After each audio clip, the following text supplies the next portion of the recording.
Tapos na ang oras ng pag-activate ng Immortal, natapos na ang time sa activation ng Evil Spirit's Bloody Leers.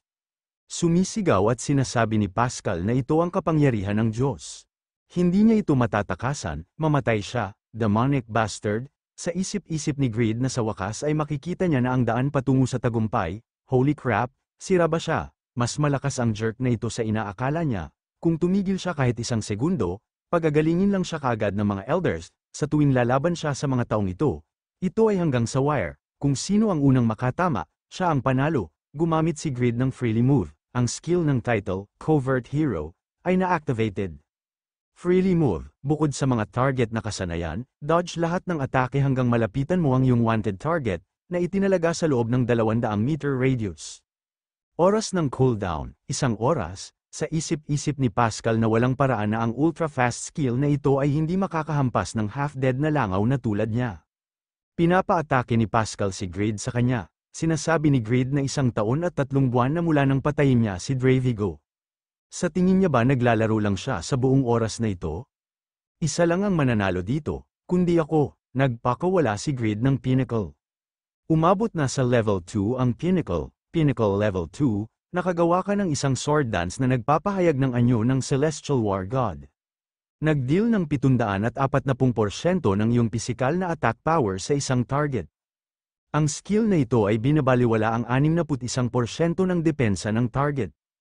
Sinasabi ni Pascal na paano siya natalo sa isang hulaga na katulad niya. Ngunit dapat ay halos hindi na siya nabubuhay, kaya hindi siya tuluyang na pinabayaan ni Goddess.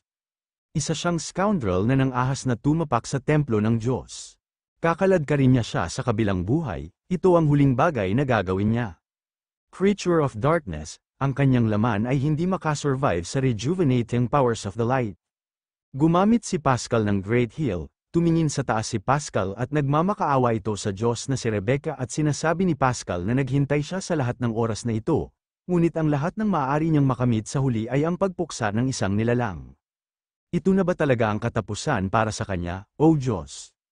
Tumatawa at sinasabi ni Greed na sinusubukan niya bang i-twist ang one-sided beat na ito sa isang tagumpay para sa kanyang Diyosa? I gotta admit, ibang bagay ang kanyang priest act, na tinatakbuhan ito hanggang sa pinakadulo. Puntahan niya ang Rebecca na yan, na mag-isa, siya ay tatambay sa tabi ng buhay sa loob ng mahabang panahon. Inalis ni Greed ang Dark Verse Earrings, inalis na niya ang Black Transformation. Holy Light Armor, ang mga epekto ng Healing Magic ay tumaas ng 300%. Ang health ni Greed ay bumalik na, nagpapasalamat si Greed kay Pascal dahil pinagaling niya ito. Sinasabi ni Pascal na matapos basahin ang hindi mabilang na mga libro sa pilosopiya at teoryang pampulitika, mas nananabik siya. Ngunit siya, ang pangatlong anak ng isang lalaki mula sa mga teritoryo sa hangganan na itinulak palabas ng linya ng sunod-sunod na linya, hindi man lang nagkaroon ng pagkakataong sumubok. Upang ayusin ang bulok na mundong tinapakan sa kanyang mga panaginip sa ilalim ng kanyang paa bago pa man siya isinilang. At ibahin ang anyo nito sa isang antopiya, kailangan niwan ng sapat na autoridad upang ganap na ibalik ito sa ulo nito. Ang simbahan ng Rebecca ang nagpaangat sa kanya mula sa kanyang panghihina ng loob. Ang kahangahangang doktrina nito na nagpagaling sa mga tao sa kanilang sakit ay ang kapangyarihan mismo. Kapangyarihan ay kailangan upang mapunit ang mundong ito mula sa balat nito at ayusin ito. Ilang dekada siyang masigasig na ginagampanan ng kanyang mga tungkulin at nagtitiis sa kahirapan upang makatayo sa tuktok nito. Sumisigaw at sinasabi ni Pascal na nasa harap ng kanyang mga mata ang paraiso na kanyang isinakripisyo ang lahat upang likhain ito. Ngunit dahil sa isang boresh na katulad niya, sinipa ni Greed si Pascal at namatay na ito. Nakakuha ka ng 725,477,950 experience points. Natalo niya ang kandidato ng Papa na si Pascal, na nagtulak sa di mabilang mga tao sa kawalan ng pag-asa. Nakangiti na sinasabi ni Greed na nasira ang kanyang plano sa sandali na nagsimula siya ng pagtrato kay Isabel na parang tools.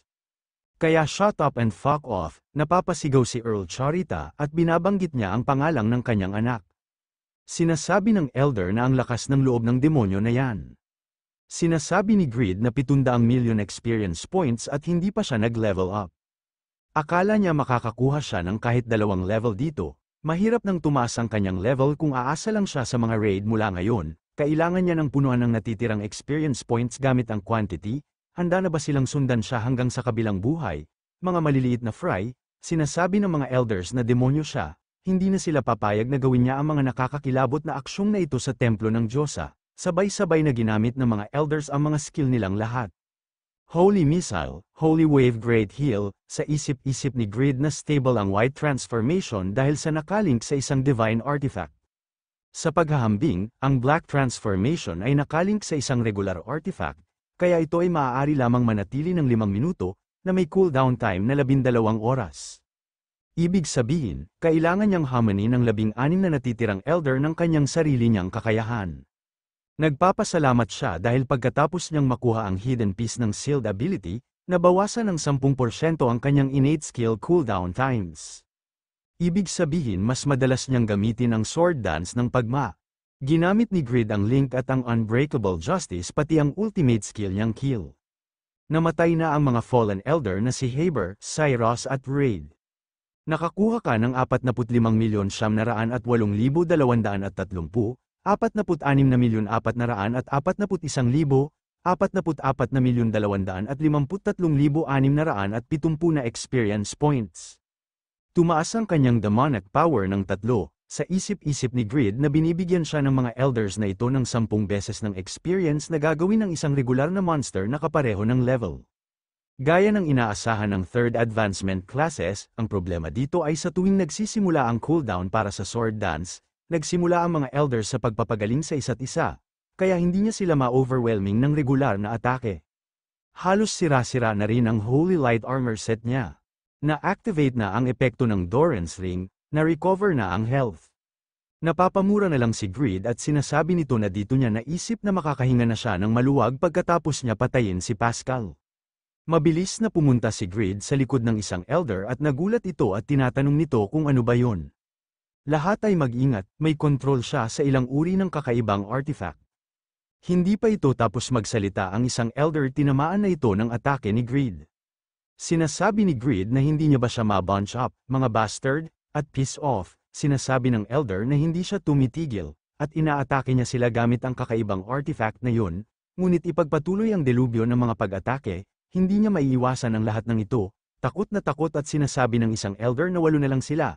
Hindi na sila tatagal, hindi na mapakali sa takot ang isa at tinatanong nito kung alamin kung ano ang gagawin nila, mabubuhay sila sa karapatan na ito. Sinasabi ng isang elder na Earl Chirita, gamitin ang mga babaeng nagtatago sa likod bilang hostage. Gumawa siya ng paraan para maghiganti ang kanyang anak, at the very least. Sumang-ayon naman dito si Earl Chirita at mabilis ito tumakbo. Naglabas na malakas ng aura si Grid at naiinis at sinasabi nito na huwag niya lang subukan. Tatapusin niya na ang mga bagay dito, takot na takot ang mga elders at nagtataka sila kung kailan siya nakapunta sa kanilang likod. Sinasabi ng isang elder na bilasan nila at maglagay ng proteksyon at mag-heal. Gumamit si Grid ng pagma-sword dance at link kill. Napatay mo ang mga fallen elders na si Elder Bear, Elder Siniam, Elder Hajinyo. Nakakuha ka ng 45,286,220, 43,258,450, 44,257,740 na experience points. Napatay niya na ang lahat ng fallen elders, takot na takot si Earl Charita at sinasabi nito na sandali lang, patawarin niya siya. Gusto niya ba ng pera? Magkano? Ibibigay niya ang lahat ng gusto niya. Maaari pang maglagay ng magandang salita para sa iyo sa Empire. I'm sure kahit ang isang tulad niya ay bibigyan ng lubos na awtoridad kung gagawin niya ito. Sinasabi ni Grid na makipag-usap tungkol sa mga walang laman na salita. Gusto ninyong itago ang lahat sa kanyang sarili, at ibig sabihin, ibibigay niya sa kanya ang lahat ng gusto ninyo. Di ba sinabi niya na siya lang ang aalis ng buhay sa lugar na ito? Dapat pisilin lahat kung may nana dito. Tinalo mo si Earl ng Saharan Empire, Chirita. Nakuha mo ang 3,110,400 experience points, nakakuha ka ng 2,000 gold. Sinasabi ni Grid na nakakainis na mga abnoy, ang iyong demonic power ay tumaas ng isa. Gumuguho na ang gusali at palabas na si Grid at sinasabi nito na medyo naging wild ba siya? Maaaring ibagsak ng banayad na simoy ng hangin ang templong ito. At least walang nakapansin, malamang, ang lugar na ito ay medyo malayo sa plaza, kung tutuusin. Kayong mga babae ay dapat ding umalis dito ng mabilis. Maaaring gumuho ang lugar na ito anumang oras, at ito ay isang babala lamang, ngunit tumahimik tungkol sa kanya na narito para sa kanilang kapakanan. Ayoko nang magpatahimik pa ng mga bibig gaya ng ginawa niya ngayon. Pinigilan mo ang anumang chismis mula sa pagkalat sa imperyo ng Seheran. Kumpleto mo na ang Time Attack Quest Destroy Evidence Rank AAA Quest. Sa kwarto ni Isabel, tinatanong ni Noel kung ano bang mukha yan, Master. Sinasabi ni Grid na wala naman masyado, sa isip-isip ni Grid na natangay siya sa kanyang galit at minasa Care ang isang grupo ng NPC. Masama ang pakiramdam niya, at hindi naman ito ang first time na ginawa niya ito. Ninanamnam niya ang lasa ng paggamit ng kapangyarihan ng kadiliman, ngunit ito ay nagpapalala sa kanya pagkatapos. Baka masyado nang nahuhuli ang NPC bilang tao dahil kay Irene. Kailangan niyang alisin ang mga emosyong na ito sa ngayon. Tingnan niya ang mga nahulog ni Pascal, walang equipment, 5 Blessed Weapon Enchantment Stones, 7 Blessed Armor Enhancement Stones, 11 Deluxe Mana Stones, at 1 Goddess Essence, buti na lang nakakuha siya ng isa nito. Ito ay kinakailangan na ingredient para sa paglikha ng reproductions, ng Rebecca Church's Divine Artifacts, at tiyak na ito ang kanyang best na nakuha, Secret Storehouse Key ni Pascal. Isang susi na maaaring magbukas ng mga pinto sa Secret Storehouse ni Pascal. Ginto at kayamanan na nakatambak sa mga bundok sa simbahan. Sa isip-isip ni Grid na maganda na ang pakiramdam niya ngayon. Lahat ng masasamang tao ay nararapat na patayin. Nag-message si Damian at sinasabi nito na Mr. Grid, nasaan na siya. May malaking kaguluhan ang nangyayari sa labas, si Pascal at ang mga elders. Lahat sila ay pinatay ng isang tao, sinasabi ni Grid na may quest siya para gawin niya ito, kaya pinatay niya silang lahat. Halos tapos na siya sa katapusan niya, di ba? Kaya tulungan niya siya dito. May ideya ba siya kung anong uri ng lokasyon ang gagamitin ni Pascal bilang storehouse? Sinasabi ni Damian na hindi siya sigurado, pero gusto ni Pascal na madalas na gamitin ang Prayer Room 1. Sa isip-isip ni Grid na so ito ang munting butas ng isang daga na tinatago ni Pascal ng lahat ng kanyang cheese. Lahat ay nasa labas dahil sa massacre sa tingin niya, so this is my one chance para kainin ang lahat ng nandito. Hindi lang kahit saan ilalagay ang keyhole, nararamdaman niya. Masaya si Grid na nakita niya na at sinasabi nito na ito ay ginagawa ng kanyang insight stat. Pagkabukas ng pintuan biglang nahulog ang mga ginto. Sinasabi ni Grid na mukhang eksena ito sa Dragon Lair. Ito ay nagkakahalaga ng hindi bababa sa ilang dosenang bilyong Korean won. At lahat ng ito ay kanyang para sa pagkuha, ang divine power ni Pascal ay hindi na-detect. Mag-a-activate ang defense mechanism ng Secret Storehouse. Ang kanyang Panginoon na si Grid ay sinasummon ka. Pakikinggan mo ba ang kanyang tawag? Sinasabi ni Asmafel na pinapatawag sila ng kanilang Panginoon, Terra na Piaro. Sinasabi ni Piaro na ito ang kanilang historic first mission, Asmafel. The Knights are being summoned, tinatanong ni Tobin kung saan ito. Sinasabi ni Piaro na tinanggap nila ang tawag ng kanilang Panginoon. Sinasabi ni Asmafel na binigyan niya siya ng isang misyon sa wakas.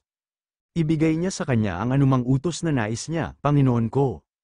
Nilalagay ni Grid ang mga kayamanan sa bibig ni Noe at nag-aapoy na ito sa galit. May lumabas na notification na sasabog ang storehouse sa 3 minuto, kumuha ng maraming mamahaling items na kaya mo sa panahon na yun, sumisigaw at galit at gustong manakit at sinasabi nito na tumahimik na sila mga abnoy, kumuha ng pera, tang ina nyo bilasin nyo, napatapik na lang sa ulo si Piaro at sinasabi nito na huwag na siyang magtanong sa kanya please.